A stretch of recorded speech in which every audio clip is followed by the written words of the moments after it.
Raju, gach. Dhugaatti asis deemanii. Nani baamu warri komantii. Geeta inni tokko waan ta'e jedhu.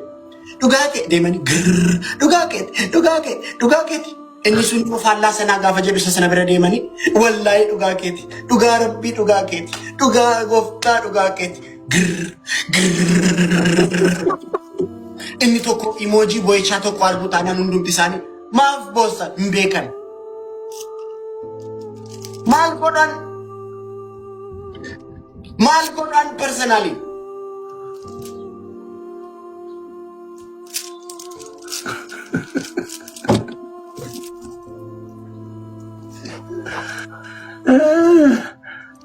Ada tinggal atillee barreessan yaanu ijoollee makiyya qofa ta'e bar.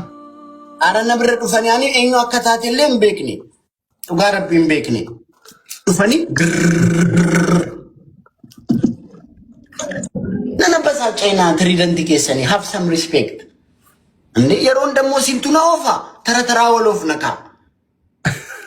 Inde yeroon raachuu as deeminaatiin girre ani sinin kabajaaf dhiise raachuu bakka arra laayivii cufinaan jedhu gaafa barbaadan. Maal jedha bakka nu dabbareera laayivii cufee arra naan jedhu koomentiidhaan. Ishi uummanni kun hundi akkanaan laayivii cufuu barbaada taanaan jedheen jiru. Maal yeroon simtu na oofa tara wolofna.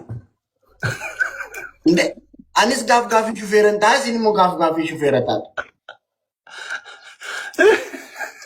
እግዚአብሔር እንሺ ሼር ጎዳሜ ፋሚሊ ኮ ባይ መስያዝናና ነኝ ማን ያንተ ማከ ጎጎዋ ኮልፊ ተጨልጀት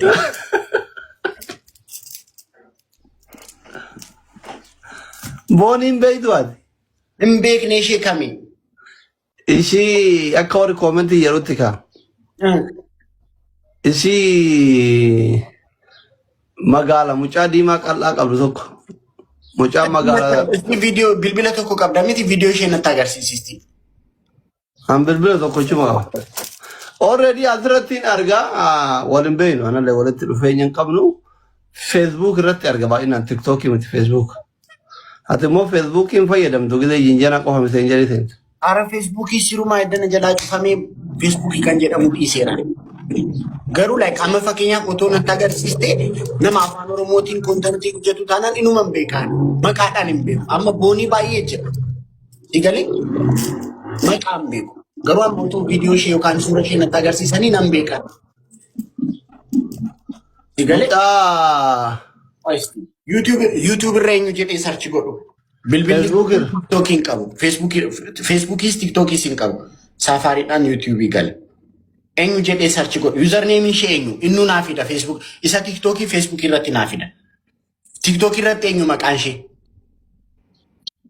TikTok irratti eenyudha maqaan natti madhaashi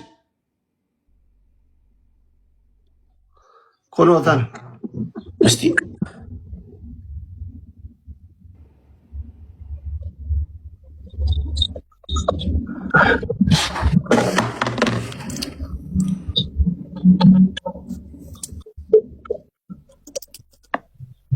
Sura bira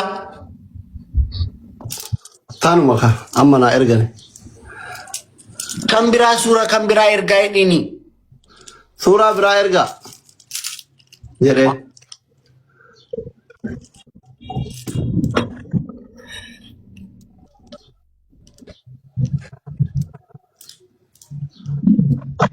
amma ko wori commenti ufajjebte duba namu